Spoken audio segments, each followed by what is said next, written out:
been watching Tokyo Vice recently on HBO, and Sato makes Tamagoyaki for Samantha, as he said it was the dish his dad taught him to make. Stepping back from the show, Tamagoyaki is a layered and rolled Japanese omelet that's typically made in a rectangular shaped pan. So let's recreate Tamagoyaki from Tokyo Vice. Now for my size pan, I will need 2 large eggs that will be cracked and dropped into a bowl. Then I'm using chopsticks to beat the eggs together until the egg mixture is nearly homogeneous. Now I'm going to season the eggs with some garlic powder, a pinch of sea salt, and finally some white sesame seeds. Again, beat the eggs, incorporate the seasoning, and now we can move on to making the dish.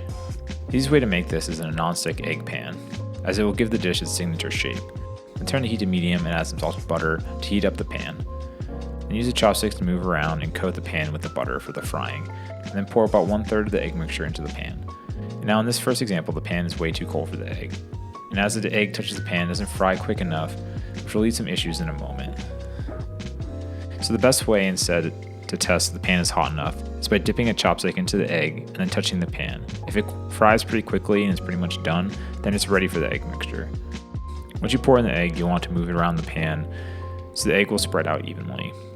Now in this example, the egg began to cook quickly and starts to bubble when you see the egg around the edges is nearly cooked. And there's still some liquidy egg on top, which is important for the rolling of the tamagoyaki. To roll the egg properly, you'll need to start by rolling from one edge and layering the fried under portion to the uncooked top layer. I need to rotate the pan 180 degrees so I can use my dominant hand to do the rolling, as I can't use chopsticks very well with my left hand.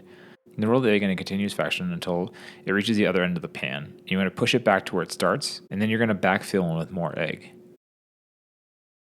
Now going back to the first example where the pan wasn't hot enough, you can see the egg isn't cooking fast enough, and so when I attempt to roll the egg, it's more of a consistency of scrambled eggs than a fried egg.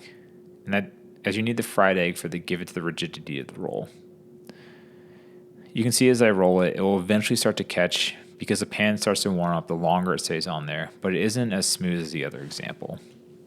Now to finish the one that's hot enough, simply add 1/3 of the egg mixture, let that cook for a few seconds, and then begin rolling it from right to left. Once you've rolled it all up, reset it again and add the final 1/3 of the egg mixture to finish the tamagoyaki.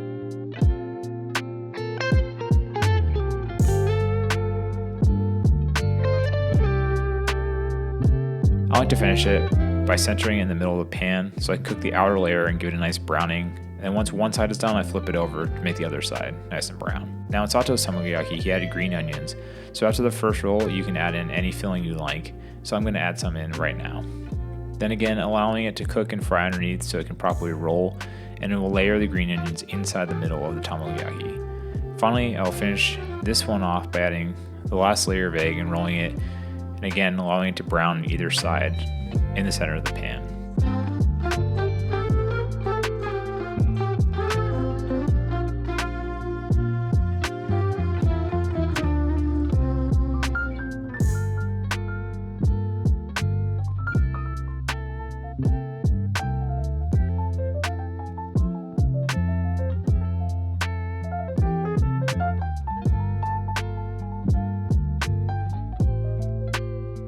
And the final result when you cut into it is you see the egg layers rolling into each other with some air pockets and a green onion inside.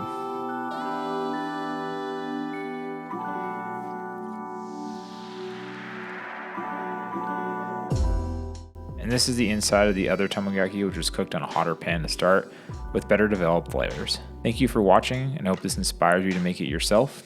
And lastly, if you're new to the channel, why not subscribe so you don't miss out on future videos? I'll see you again soon.